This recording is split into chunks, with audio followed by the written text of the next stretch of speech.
My favorite plant to grow in my yard is the fruit tree, because you plant it once and you get fruit for decades. If you have ever been curious on the best ways to be successful in growing fruit trees, today is your lucky day. Why? Because my team and I have compiled our best interviews and videos in one place to assist you in growing your own toe-tingling peaches and awesome apples right out your front or back door. Plus, as an added bonus, we've included an in-depth guide to successfully growing fruit trees in your yard. To get access to this information, it's free by the way, just go to urbanorchard.org or text FRUIT to 33444. That's urbanorchard.org or text FRUIT to 33444. You're listening to the Urban Farm Podcast, your partner in the grow your own food revolution. Whether you've just been introduced to urban farming or you're a lifelong advocate, we're sure you'll leave feeling more informed, equipped, and empowered to dig deeper into the soil of your local food economy. With you every step of the way, here's your host, Greg Peterson. Today on the Urban Farm Podcast, we have Andrew Millison of Permaculture Design International and Oregon State University to talk about his experience with scaling up permaculture. Andrew has been studying, teaching, and practicing permaculture since he took his first Permaculture Design Course in 1996. He began teaching permaculture design at the college level in 2001 and has been an instructor at Oregon State University in the Horticulture Department since 2009. Andrew currently teaches the Permaculture Design Course at OSU on campus and online. Andrew first learned permaculture design in the drylands of Arizona, where he studied for his undergraduate and master's degrees at Prescott College, focusing on rainwater harvesting, greywater systems, and desert agriculture. In recent years, his focus has been more broad-scale farm planning, permaculture housing developments, and obtaining water rights. In 2015, he founded Permaculture Design International, a collaborative design firm that works on large-scale global projects. Plus, he runs a free Intro to Permaculture course that has had over 20,000 enrollments to date. Congratulations on that, by the way. Welcome to the show today, Andrew. Thanks, Greg. Great to be here. Absolutely. So I shared a bit about you. Can you fill in the blanks for us and share more about the path you took to get where you're at now? Yeah, well, in the intro, you said that I studied permaculture in Arizona, and that's where I met you probably 20 years ago or so. And I studied permaculture in Tucson, Arizona with Barbara Rose and Brad Lancaster. Yeah, nice. Yeah, at the Dancing Rocks or Talking Rocks. Yep, Dancing Rocks permaculture site. Yep. Eco Village, yeah. Yeah, so I initially was drawn to permaculture because I just wanted to know how to actually live in the world. Yeah. I grew up in the city in Philadelphia, and at a certain point in my life, I realized that I had all of these city skills, but I never learned anything about self-reliance, about feeding myself, and about housing myself and giving myself water. And so that's what really drew me to permaculture and ecological design, studying plants and studying indigenous ways of doing things. And so Prescott College is really a great platform for learning all of that stuff. Yeah. And so I had a really rich time there in Prescott, and took a permaculture class and then took an advanced permaculture class with Tim Murphy down in southeast Arizona, and I was hooked, basically. Yeah, and I was just like, permaculture, this is the way, this is the medicine for the planet. Yeah. This is what we need, and I want to dedicate my life to learning more, practicing this, and actualizing permaculture in the third dimension here, and creating the systems and seeing them work, and raising children in it, and the whole thing. Yeah. Yeah. Wow. So cool. I didn't realize this. You and I have all the same teachers. Yeah, I'm sure. Yeah. Right. Tim and Barbara and Brad, and cool. Fantastic. Yeah, that's the scion, the Arizona scion of the permaculture tree. Exactly. Yeah.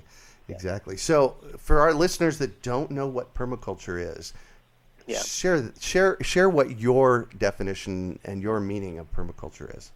Yeah. Well, my farmer's market definition, or you might say the elevator definition, Yeah. is it's a sustainable land design system. Mm-hmm. That's somewhat of an oversimplification, but it gets the point across to someone who has never heard the word before. It's a design system that creates sustainable, resilient, regenerative human habitations, human settlements, and provides for all of the needs that people require to live while maintaining a harmonious relationship with nature, while actually benefiting nature in the process. That's where the regenerative piece would come in. Say more about that. Yeah, so, sustainable is one thing. We sustain where we're at here, but regenerative is where things actually, you create systems that actually get better over time. Mm-hmm. So, if you plant a fruit tree and that tree grows and it no longer needs your care to establish it, and it grows and it provides fruit even one day I will die and the fruit trees that I have planted are still producing fruit. Isn't that cool? It's actually regenerative. It actually creates more energy than it took to establish. One of the things I've discovered, and I hate to say it most recently because I did my first permaculture design course in 1991, and this thing that I've discovered most recently is that lack doesn't live in the world except between our ears. Yep. When I look at nature, there is so much abundance. The apple tree in my yard or the peach tree in my yard, it gives me almost an obscene amount of fruit. Yeah. And have you found that? Yeah, it's interesting to say, lack only lives between our ears because it really, at this point, permaculture has demonstrated really incredibly abundant and productive systems in almost every climate zone in the planet, in urban and rural areas, such a wide range of successes that the thing that is keeping us from creating a Garden of Eden on this planet is the thing that's between our ears and also between our tummy and our head as well, our heart. Yeah. Yeah, at this point, I think a lot of the work in permaculture is just pure inspiration to inspire the will of people to put this into place. Yeah. Because so many of the systems have been articulated and built and proven to be successful. Mm-hmm. Yeah, because they're based on nature. Yeah, that's right. Yeah, I like to call permaculture the art and science of working with nature rather than against nature. Yeah, that's a great one. Yeah. And I remember Barbara Rose's definition, a wonderful definition, was applied common sense. Yeah, absolutely. Absolutely. Yeah. So you teach permaculture design courses now, yes? Mm-hmm. So I've been doing that since 2001. I started teaching at Prescott College. Right. I taught the permaculture design course. There was a month-long design course. Right. I taught that for 10 years there, as well as the ECOSA Institute, another really great ecological design school. That. Yeah. So tell our listeners what a permaculture design course is and how they might be able to find one in the world if they're in, I don't know, Tennessee or, wherever. Yeah. Well, a permaculture design course is a course that, typically, it's a fairly intense time frame, and it lays out the design system and gives you the tools to create a permaculture design in whatever climate zone you live in. So my permaculture design courses actually focus on the design project from day one, where where really students get in there and they go through this whole process of pattern observation, site analysis, and then design. And oftentimes you have a lot of hands-on implementation within a site-based design course, so you are ready to actually put permaculture into place. I teach site-based courses. Like right now I'm teaching a class at Oregon State University in the Horticulture Department. I also teach online courses which don't have the hands-on component, but it's very intellectually intensive, and students go through a 10-week design process on the site where they're located, and they go through the whole online curriculum to create their design with like one-on-one mentorship with Nice. with an instructor. Nice. Also, if you want to do a live course, pretty much anywhere in the world now, if you put the name of a major city in your area and Permaculture Design Course, something's going to come up. Yeah, there's permaculture courses all over the planet. Yeah. Increasingly so. Yeah, increasingly so. I love that. Yeah. So I want to kind of call out something you said. You said pattern observation. Can you speak to pattern and pattern language and in nature and permaculture? How's that all fit together? Yeah, I mean, a lot of what you had actually said, you're talking about, well, permaculture is about nature, is about mimicking nature. It's like when we look at natural systems, we see systems like a forest. A forest grows indefinitely with abundance and diversity of species and soil building, and nobody's coming in and aerial spraying fertilizers on the forest or anything like that. So we're like, how does a forest function, and how can we actually mimic our own agriculture systems after the qualities of the forest that make it so resilient and that cycle nutrients through? So, and what are the patterns that water flow through the land? And how can we actually, in our designs, actually enhance the patterns that water flow, the way in which water flows through the land, enhance the hydrology of a site? How can we build soil in a more passive way just by rotating animals and just by the seed that we throw down? Yeah. So, that pattern observation is a key to developing pattern literacy. And when we understand the basics of how things function in the world, then that informs us, and our designs can use that information to create these regenerative, resilient, and abundant systems. Yeah.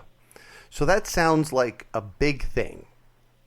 That, the whole thing sounds like, a task that somebody has to take on for a lifetime, for a large project.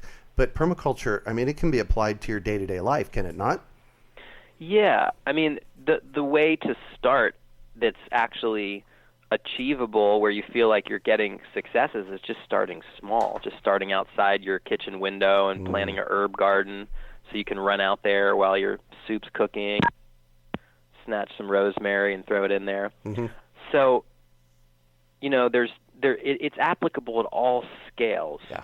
And so there has to be an entry point where people feel like they can begin this work. And what I find, and what I found for myself and through all the different people that I've worked with, gotten involved in permaculture, is the feedback that you get from establishing even a small permaculture system somewhere between your house and your car door, your car door and the front door of your house. Yeah. Right? It's like the fulfillment you get from actually producing some of what you need on your own, and seeing that grow and thrive.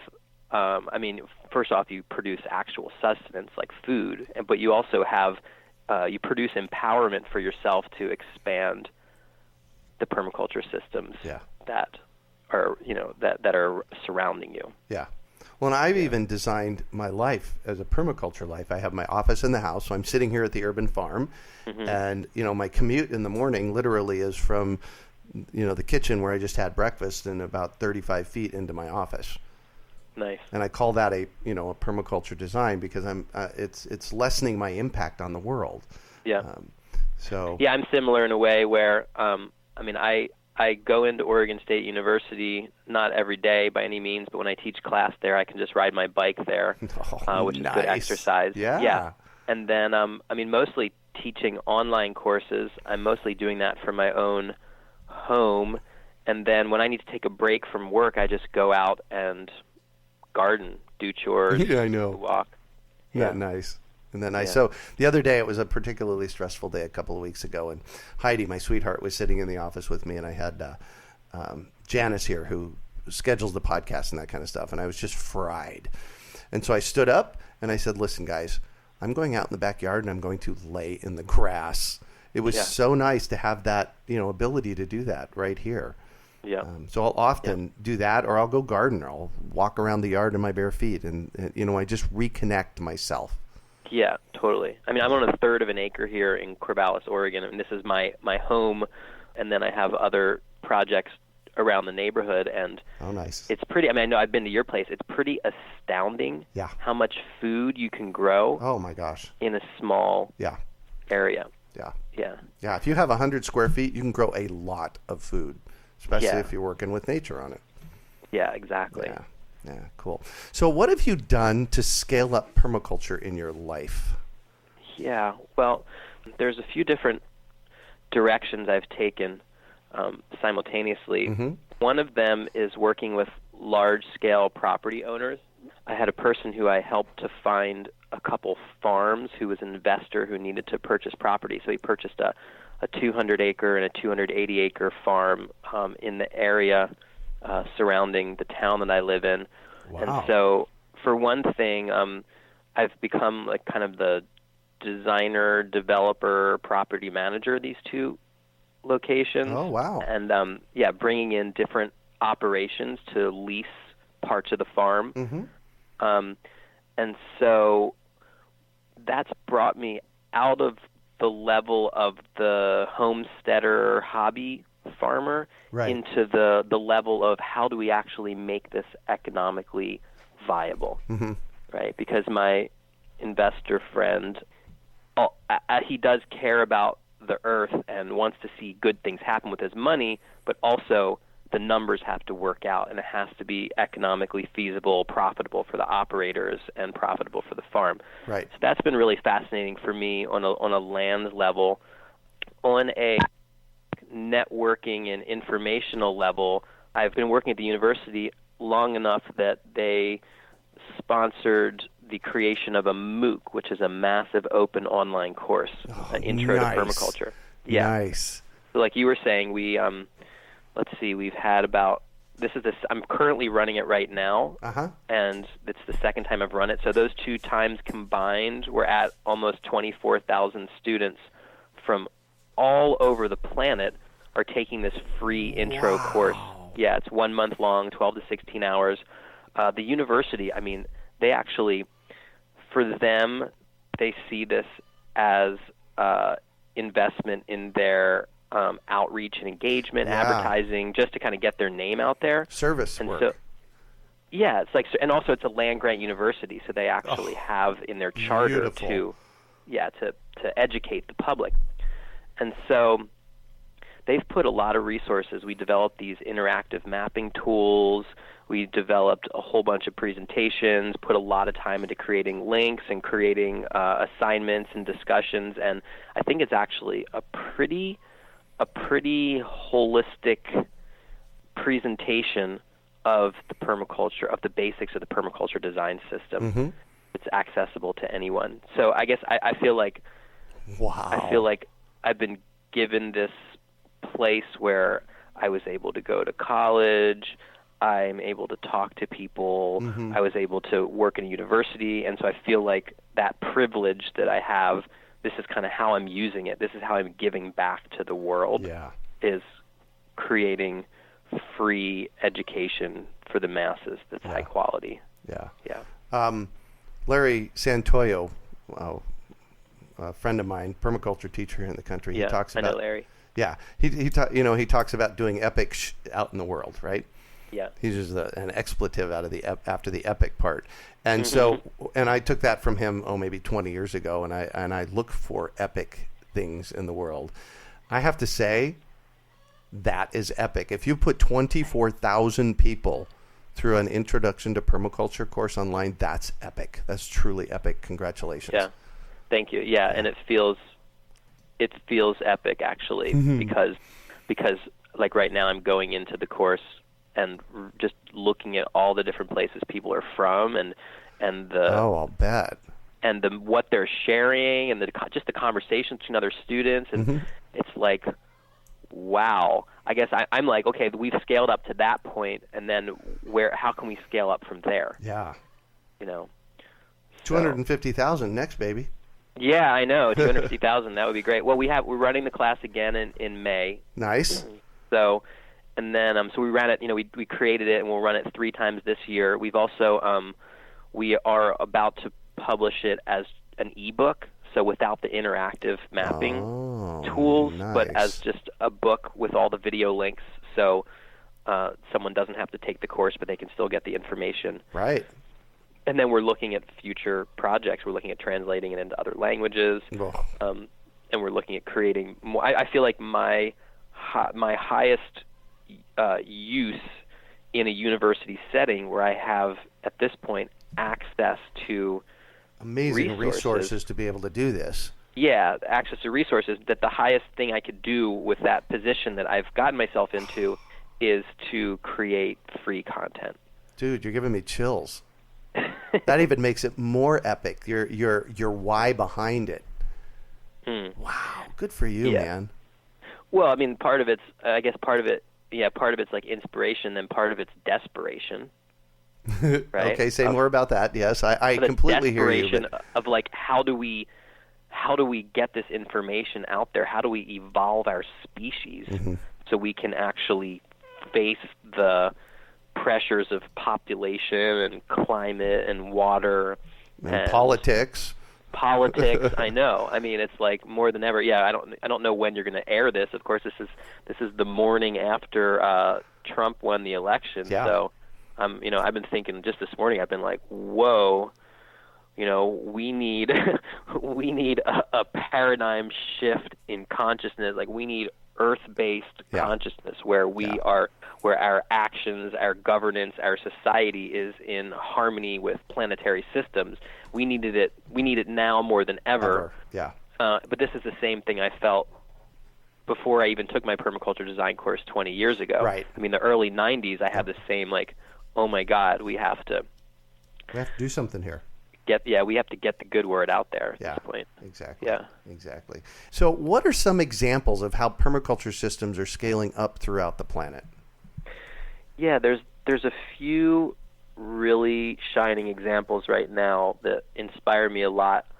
One of them is the work of Terra Genesis International, TGI, Ethan Rowland and Gregory Landue, and who are working with regenerative supply chains, where they're taking companies that are using a lot of resources. One of their big clients that I saw a talk by them about this is Lush Cosmetics out of the UK that does natural cosmetics, and they extract a lot of material from forests to make their cosmetic products. Right. So they are actually going on this whole design where their supply chains and the ways that they're getting the raw material for their products are actually regenerating ecosystems and regenerating social systems of the people that live there. So that's been a really inspiring one. Another one I heard about when I was at the International Permaculture Conference in the UK in 2015. That's where I saw the Lush Cosmetics presentation. Right, exactly. I also saw Ramesh Kent, who's one of the directors of Permaculture Research Institute, talking about how they had been approved by the UN as an aid organization to address the massive desertification of land on this planet, and how and the UN is finally realizing that desertification and political and economic and social instability were tied together. Yeah, right? For us permaculturists, that's just very obvious. Yeah, exactly. If the land is impoverished, the people are impoverished, and conflict ensues. But the UN made that connection and is looking at permaculture as one of the main tools in their toolbox, and so that's really inspiring there. And then the third one would be the work of John D. Liu, who has made these amazing films, Hope for a Changing Climate, and a whole bunch of other ones about some of the reforestation work happening in China on the Loess Plateau, in Rwanda, in Ethiopia. I mean, he's traveled all over the planet documenting the effects of reforestation on watersheds, on water supply, on social structures, and soil stability, and just really larger scale projects than anything that individuals can undertake. Yeah. Yeah. So that's when I see that stuff, I'm like, things are scaling up in a lot of directions, and the capacity is very great for that. Nice. Yeah. Nice. So in permaculture, we have concepts that we work in and around. What's your favorite one, and how would you apply it in your third of an acre? Yeah. So my very favorite permaculture principle is design from patterns to details. Mm-hmm. So we look at the patterns of how sun moves through the landscape here, and on my place, the attention to solar sectors, where the sunny and shady spots are, is very important. I'm at 45 degrees north latitude. And oh, wow. So sun, I think you guys are at about 20? 30. Oh, maybe not. No, you're like, I know Prescott was 35, Oh. so you're probably at like 34 or something. Yeah, exactly. Thereabouts. So sun is really at a premium a lot of the year in Oregon, especially in the fall and springtime. So this great pattern of how the Earth tilts and orbits around the sun, and the sun angles change in the season, influences the small details of the placement of plants, the placement of windows on my structure, where I put my water harvesting tanks, where I plant trees. And so, so patterns to details as a permaculture principle really encapsulates the big picture of the design system. Yeah, perfect. In my opinion. My favorite one is stacking functions. You want to speak a little bit about that? Yeah, stacking functions. So every element that you put in the landscape should have multiple functions to it. Mm-hmm. So, my water harvesting tank I'm looking at right out the window here, it's also a heat sink for the adjacent plants. It doesn't just store water, it stores thermal mass. Yeah. It's also a screen from the road, so it gives me privacy, right? It's also a place that I can climb up on in order to get access to a utility box. Oh, right. And then it also, the overflow feeds the pond right in front of it, the small pond. So it just has this multiple functions other than just simply storing water. Yeah. My favorite one's the chicken. It eats weeds, it eats bugs, it poops for us, gives me fertilizer, and gives me eggs every day. Yep. So, love them. Fantastic. So before we transition to the next part of the podcast, I want you to tell me about Permaculture Design International and what you do there. Thanks. Yeah.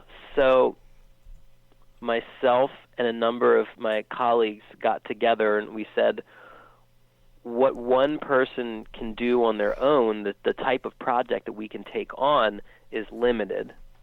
But if we could get together and form a design collective, a partnership, then we can take on projects that are at a larger scale. So we could be comparable to a landscape architecture firm where we could be approached by larger clients. And so we just, in 2015, started this firm, and we've already had a number of design jobs we've done.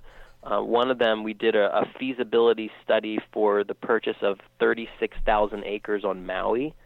Whoa. The old A&B sugar plantation that was closing down. Uh-huh. And so we were able to pull our expertise on that one.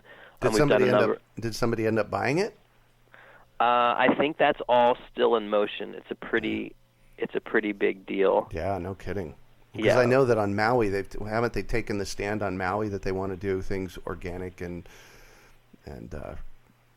naturally? Yeah. Yeah.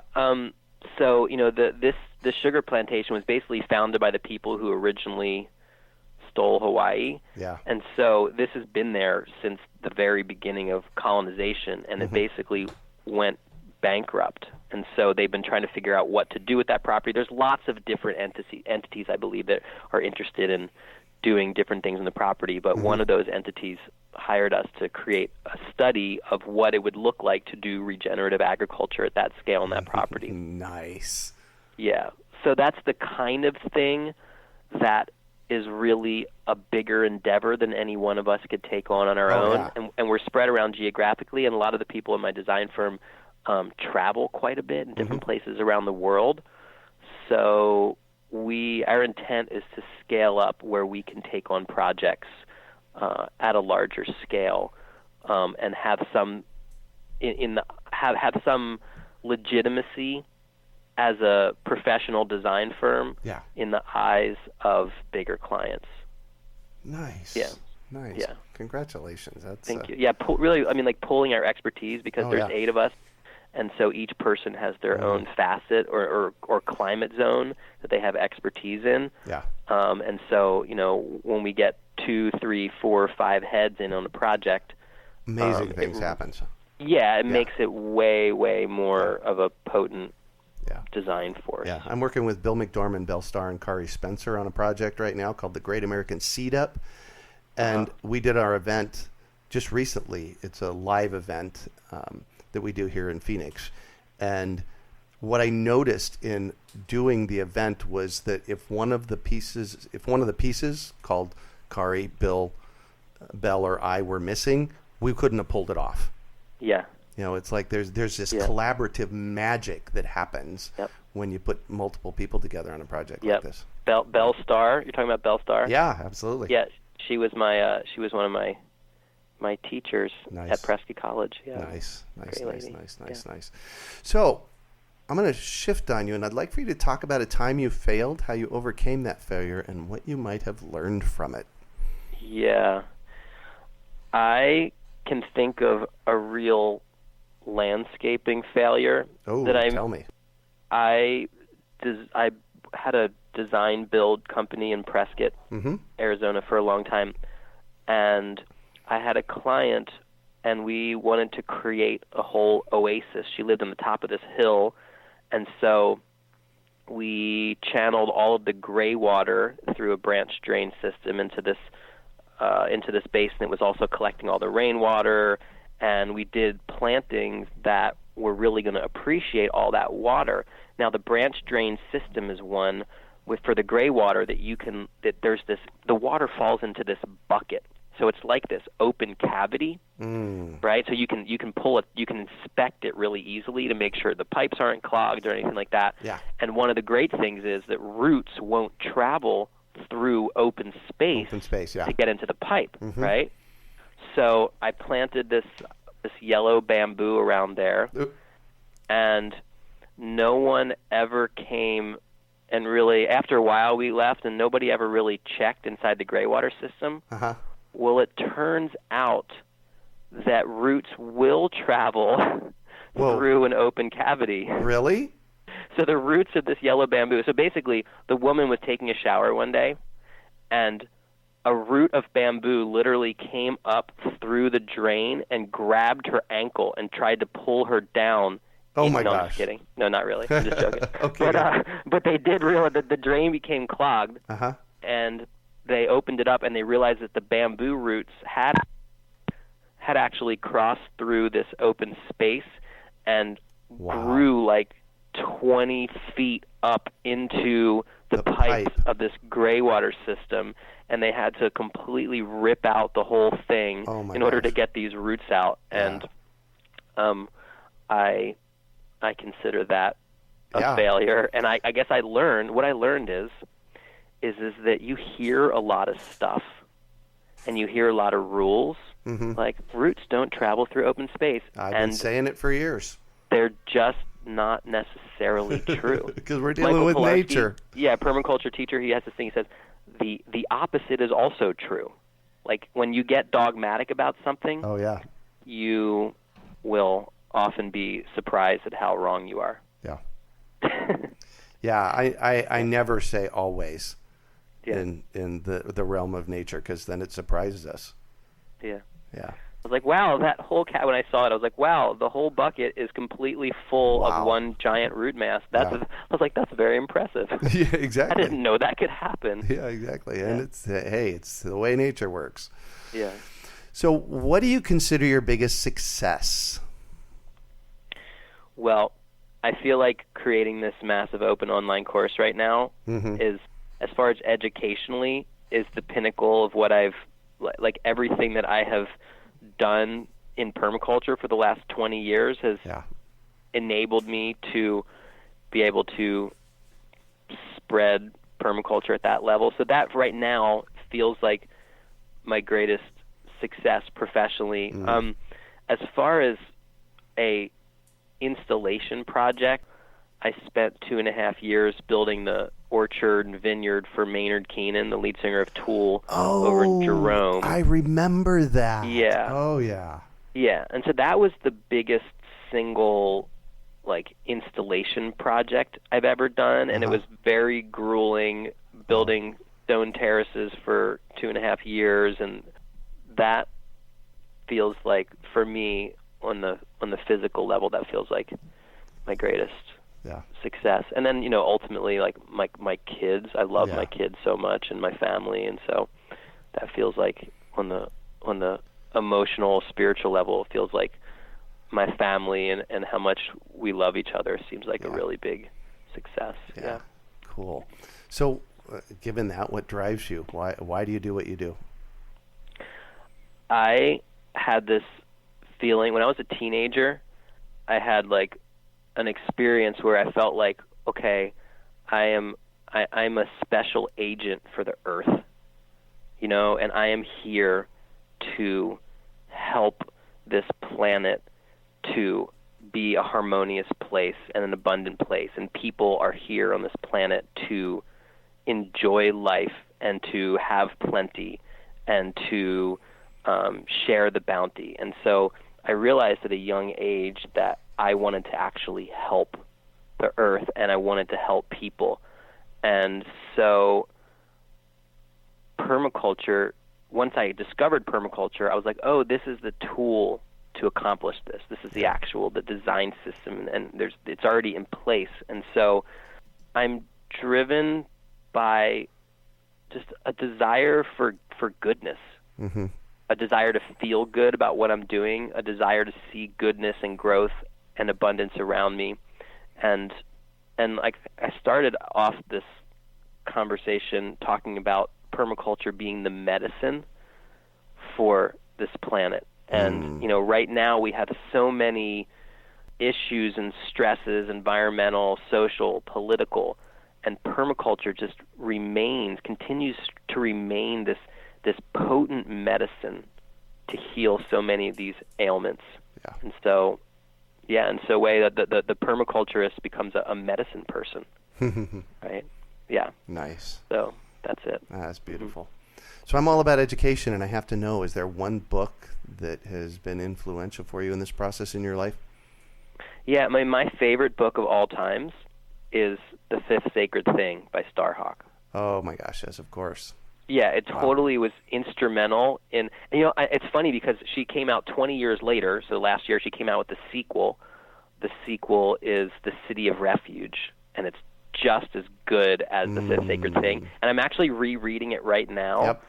And especially like with the election and everything that just happened, I'm like, wow, this book is so relevant. If there's any fictional novel that gives us some sort of guidance about how to come to peace with these very, very vastly different political and spiritual paradigms, this book is a really good guide for that, and I highly recommend it to anybody. Both of them?